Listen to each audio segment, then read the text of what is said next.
여러분 안녕하십니까? 오늘도 성경의 기본 교리 28을 계속하도록 하겠습니다.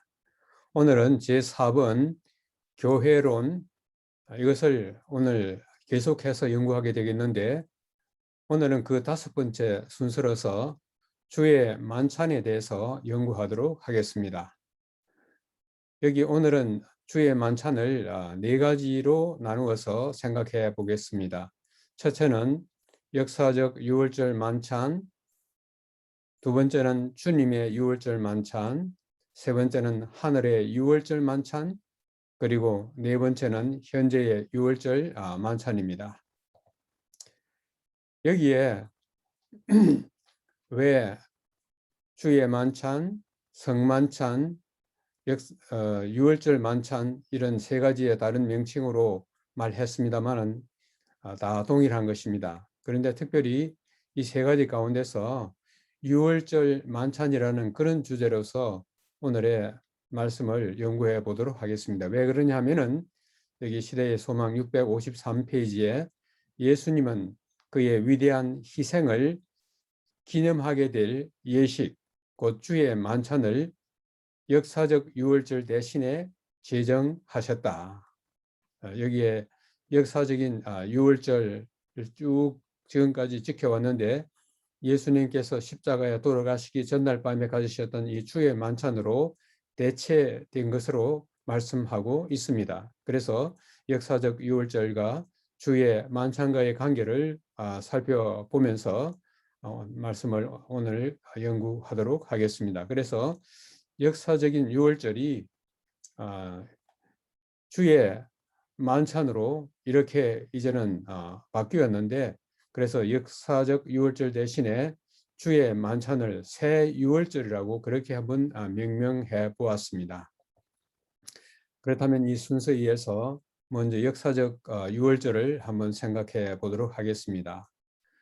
출애굽기 12장에는 유월절과 관련된 모든 내용이 잘 나타나 있습니다. 그 중에서 그 유월절 음식을 어떻게 먹을 것인가에 대해서 여기에 이렇게 나와 있습니다.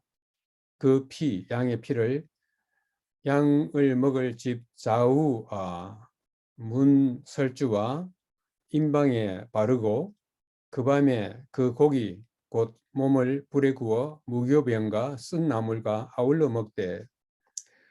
여기에 특별히 이 유월절과 관련해서 특별히 이 양의 피와 또 양의 고기 또 몸이 여기 2개 드러나 있습니다.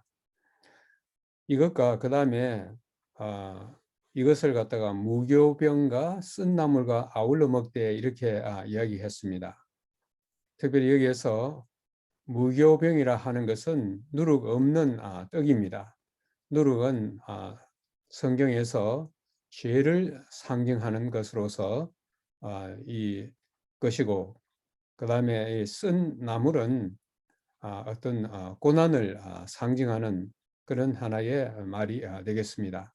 그래서 여기에 나오는 이 유월절 이 하나의 사건도 결국은 앞으로 우리 고린도전서 5장 7절에 있는 말씀처럼 우리의 유월절 양 곧 그리스도 예수라고 그렇게 사도 바울이 지칭하고 있습니다만은, 여기에 나오는 이 모든 것도 결국은 이 양이 상징적으로 가리키고 있는 장차 오실 그 메시아에 대한 하나의 것을 여기에 나타나고 있기 때문에, 여기에 무교병은 죄가 없으신 예수 그리스도, 그 다음에 쓴 나물은 예수 그리스도의 고난을 상징적으로 나타낸다고 볼 수가 있습니다. 그 다음에 이 음식을 이제 실질적으로 어떤 태도를 취하면서 먹어야 될 것인가 이렇게 나와 있습니다. 너희는 그것을 이렇게 먹을지니 허리에 띠를 띠고 발에 신을 신고 손에 지팡이를 짚고 급히 먹으라. 여기에 특별히 이 음식을 먹고 이제는 출발해야 할 그 급박한 상황 가운데서 그것을 갖다가 허리에 띠를 띠고 발에 신을 신고 손에 지팡이를 집으라 그렇게 이야기했습니다. 여기에서 이제는 떠날 때 400년 동안 종살이를 했던 그들이 이제는 자유인이 되어서 하나님께서 준비하신 그 새로운 땅으로 가는 그 순간에 있어서 어떤 태도를 취해야 할 것인가 하는 것을 여기 이야기하고 있습니다. 신속하게 행동을 취하라고 하는 것입니다. 머뭇거리지 말고 뒤를 돌아보지 말고 즉시 떠나라고 하는 것입니다. 그래서 여기에 나오는 이것은 특별히 우리에게 오늘날 살고 있는 우리들에게도 의미하는 바가 있다고 생각하는 것입니다. 이 애굽은 세상을 상징하고 있습니다. 그러므로 이 세상에서 죄의 종으로 살고 있는 우리들에게 이제는 죄의 종에서 자유인으로, 그리고 우리가 영원한 하늘나라의 백성으로 그렇게 출발하는 이 시점에 있어서 우리는 애굽이 상징한 이 세상을 떠나서 하나님의 백성이 되는 그 과정에 있어서 신속하게 머뭇거리지 말고 뒤도 돌아보지 말고 이 세상을 나와서 하늘나라를 향하여 떠나라고 하는 그런 의미가 여기에 있습니다. 오늘날 우리가 사는 이 세상에 여러 가지 많은 그런 것들이 있지만은, 그러나 우리가 하늘을 향해 가는 그 출발점에 섰을 때는 이 세상에 우리를 얽으면 모든 것을 즉각적으로 끊고 신속하게 떠날 것을 여기에서 암시해 주고 있습니다. 그 다음에 내가 피를 볼 때에 너희를 넘어가리니, 그 넘어간다 하는 말이 유월이고 영어로는 pass over입니다. 여기에 멸망의 천사가 각 집을 돌 때에 이 천사가 이 집을 통과하면은 그 집의 장자는 죽임을 당했습니다. 그러나 이 멸망의 천사가 이 피를 갖다 보았을 때는 바로 이 집을 갖다가 넘어서 이렇게 갔기 때문에, 그래서 유월, 나중에는 유월절, 또 그것을 영어로는 패스오버라는 이런 말이 나오게 되었습니다. 자, 그래서 모세가 이스라엘 모든 장로를 불러서 그들에게 이르되 너희는 나가서 가족대로 어린 양을 택하여 유월절 양으로 잡으라 그랬습니다. 여기에 가족대로 어린 양을 택하여, 이 말 속에 이 매 가족마다 이 어린 양이 필요한 것을 여기에서 이야기하고 있습니다. 우리의 가족에게 속한 우리의 식구들, 우리의 자녀들이 아직도 이 어린 양을 택하여 그 보혈의 공로를 얻지 못하고 살아가는 우리의 자녀들, 우리의 가족들이 있으면은 우리는 그들을 위해서 이 유월절 음식에 동참하는 일을 위해서 우리들이 어떠한 태도를 취해야 할 것인지를 여기서 암시해 주고 있습니다. 그래서 유월절은 이스라엘이 애굽의 속박으로부터 구원된 것을 기념하기 위해 제정된 것이다. 이제는 두 번째 주님의 유월절에 대해서 한번 생각해 보도록 하겠습니다. 마가복음 14장 12절에 무교절의 첫날 곧 유월절 양 잡는 날에 제자들이 예수께 여짜오되 우리가 어디로 가서 선생님께서 유월절 음식을 잡수시게 준비하기를 원하시나이까. 여기 나오는 무교절 첫날 곧 유월절, 우리가 특별히 사복음서를 연구하다 보면은 무교절이라는 말이 나왔을 때는 그 속에 유월절이 포함되어 있고, 유월절이라는 말이 나왔을 때는 무교절이라는 것이 또 포함되어 있습니다. 그렇기 때문에 무교절이나 유월절이나 결국은 같은 의미를 갖고 있습니다. 예수님께서 십자가에 달려 돌아가시기 그 전날 밤에 가지실 그 주의 만찬에 대해서 이렇게 이야기하고 있고, 거기에서 떡을 가지사 받아서 먹으라, 이것은 내 몸이니라. 또 이것은 자는 죄 사함을 얻게 하려고 많은 사람을 위하여 흘리는 바 나의 피 곧 언약의 피니라. 오늘 여기에서 주의 만찬 때 하신 이 말씀은 역사적 유월절 사건 때에 그때에 하나님께서 모세를 통하여 이스라엘 백성들에게 어떻게 하라고 하는 그 사건을 상기시켜 주고 있습니다. 그래서 유월절은 이스라엘이 애굽의 속박으로부터 구원된 것을 기념하기 위해 제정된 것인 것처럼 주의 만찬 예식은 그리스도의 죽음의 결과로서 이루어진 큰 구원을 기념하기 위해서 제정되었습니다. 그러므로 역사적 유월절이 새 유월절로 제정될 때에 그것들이 갖는 공통점은 이 큰 구원을 기념하기 위하여 지정되었다고 하는 것입니다. 역사적 유월절에서 거기에서 보여진 이 어린 양의 그 피는 그 세상 죄를 지고 가는 하나님의 어린 양 되시는 예수 그리스도를 상징적으로 보여준 것으로서 이제는 예수께서 십자가에 달려 돌아가심으로써 온 인류에게 구원의 문이 열리는 그 역사적 순간을 오늘 여기에서 이렇게 말씀하고 있습니다. 그 다음에 세 번째는 하늘의 유월절입니다. 우리가 역사적 유월절을 우리가 생각해 보았고 또 새 유월절도 생각해 보았는데 우리가 장차 갈 하늘에서 이 유월절을 다시 지키게 될 것인가 하는 것입니다. 우리가 성경 말씀을 한번 살펴보겠습니다. 누가복음 22장 16절에 내가 너희에게 이르노니 이 유월절이 하늘에서 이루기까지 다시 먹지 아니하리라. 이 유월절이 하늘에서 이루기까지 다시 먹지 아니하리라. 예수님의 이 말씀을 살펴볼 때에 하늘에서 우리가 지키게 될 유월절을 여기에서 말씀해 주고 계십니다. 이것은 구체적으로 어떤 것을 가리키는 것인지 다음에 말씀이 이것을 잘 설명해 주고 있습니다.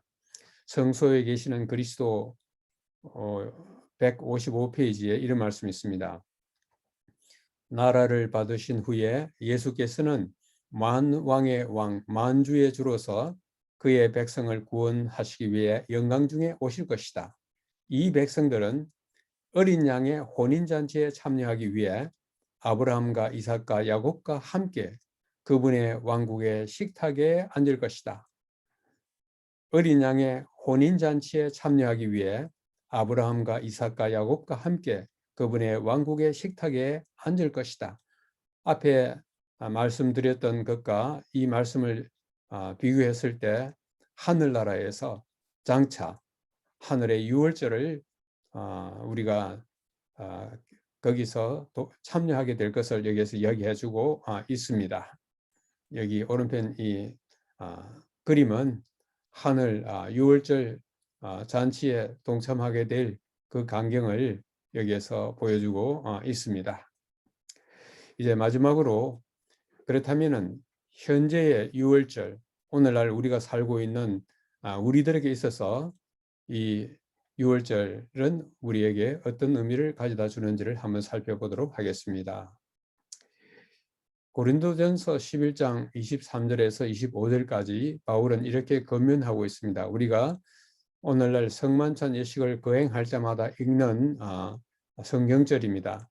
내가 너희에게 전한 것은 주께 받은 것이니 곧 주 예수께서 잡히시던 밤에 떡을 가지사.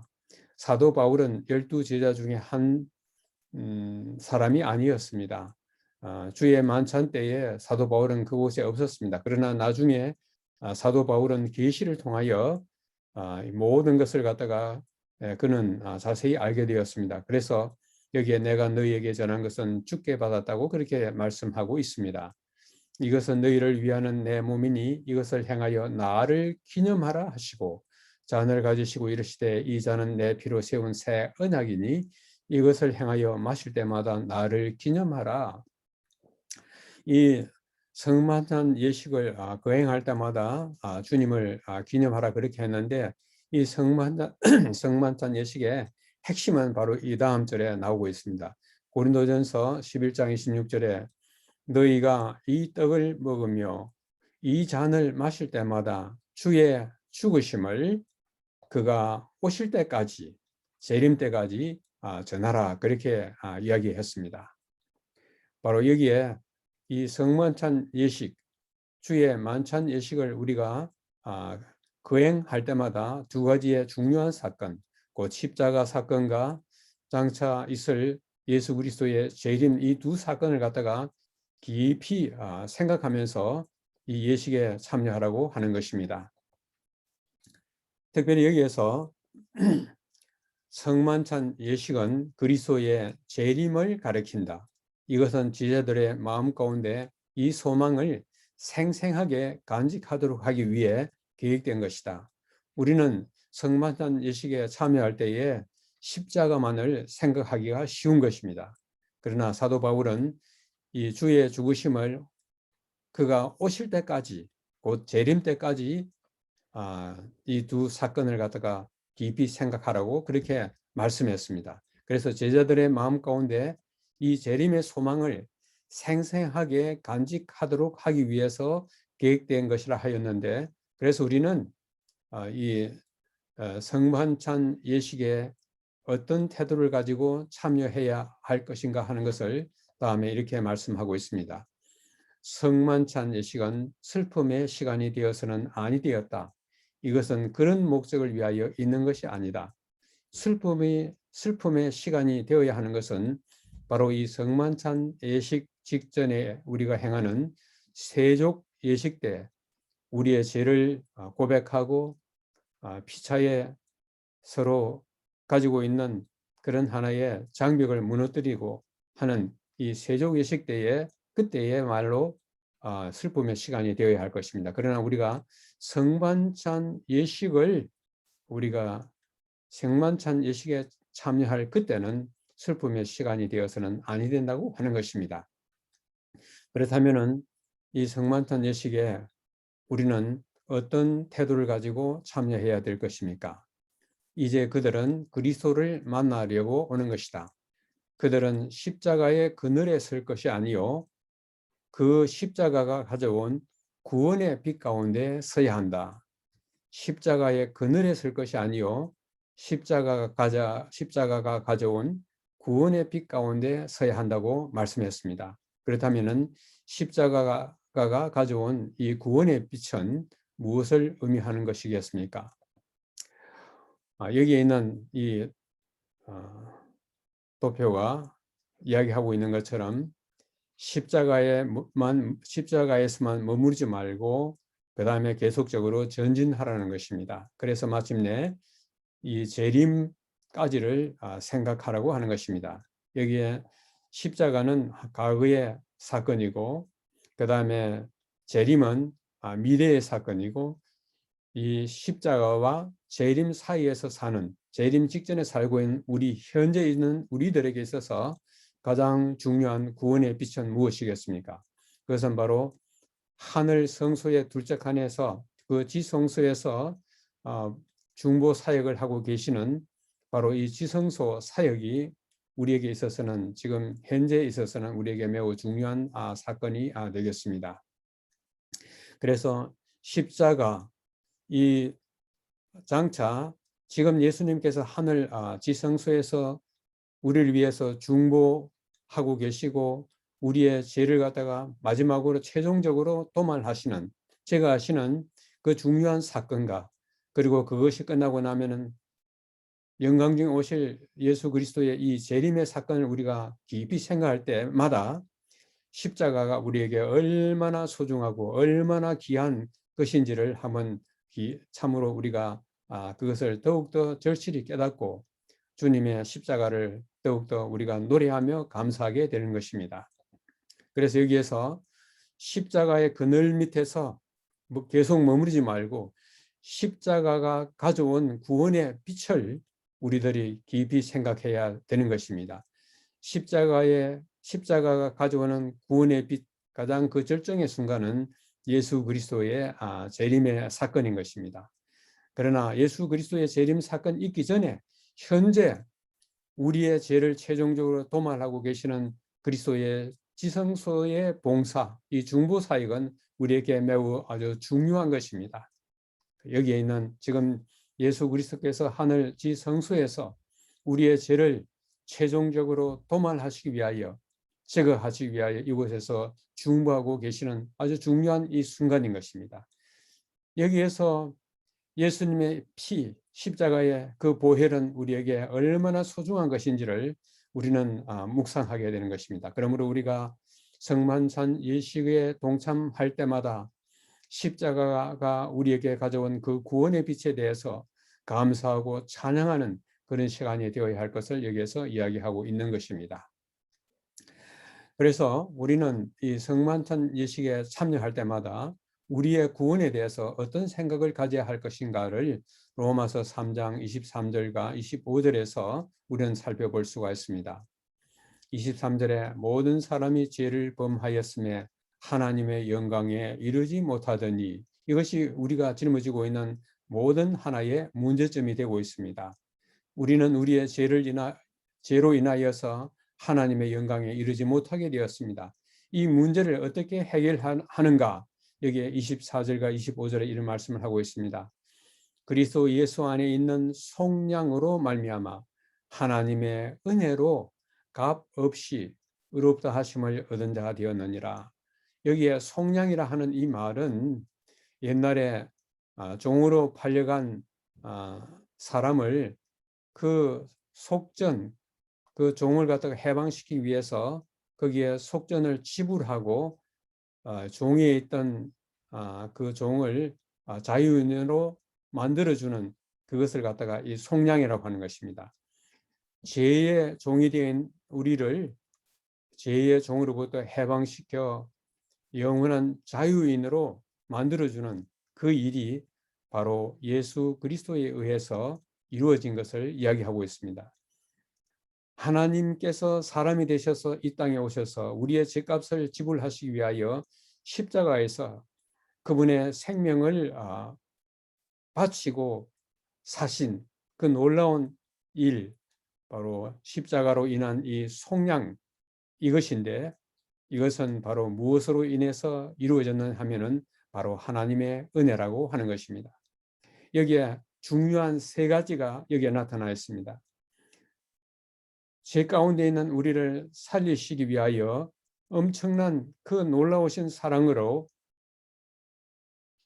그분의 아들을 십자가에 달려 돌아가게 하신 하나님의 놀라우신 은혜가 여기에 있고, 그 다음에 하나님의 그 은혜의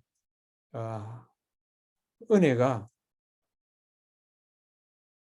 성자이신 예수 그리스도의 십자가 사건으로서 우리가 속량되었는데, 그것을 만약 우리가 돈으로 사야 된다면 우리에게는 아무런 소망이 없을 것입니다. 그런데 그것을 값 없이,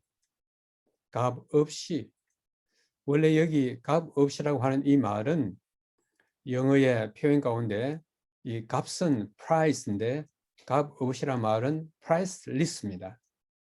이 priceless는 두 가지의 뜻이 있는데, 하나는 말 그대로 값 없이라는 뜻이고, 또 다른 하나의 뜻은 무한한 값, 어떤 값으로도 도무지 측량할 수 없는 무한한 값을 값 없이라고 하는 것입니다. 그러므로 죄의 종이 되어 있던 우리를 말로 표현할 수 없는 엄청난 값으로 우리를 사셨는데, 우리는 그것을 값 없이 그것을 얻게 되었고, 그 결과로서 죄인인 우리를 의롭다 하신다고, 의롭다 그렇게 여기신 것입니다. 얼마나 놀라우신 큰 은혜인 것입니까?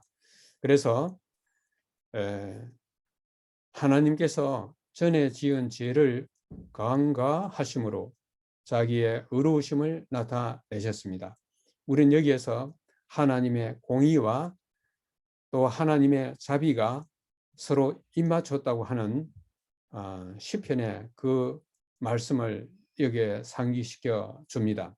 하나님의 공의는 지은 죄를 결코 용서할 수 없습니다. 그러나 하나님의 자비는 이 지은 죄를 간과하심으로 하나님께서 행하신 그 일을 의로우시다고 그렇게 여기에서 이야기하고 있습니다. 여기 나오는 우리가 지은 죄를 갖다가 간과하신다 하는 이 말은 바로 여기에 아까 보았던 내가 피를 볼 때에 너희를 넘어가리니 하는 이 말씀과 넘어간다 하는 이 말씀과 간과한다는 그 말씀과 서로 그 개념은 같습니다. 우리 오른편 그림에 있는 것처럼 이 멸망의 천사가 애굽의 각 집을 돌 때에 이 피가 문에 발려 있는 이 집 안에 있는 모든 생명은 구원해 주었습니다.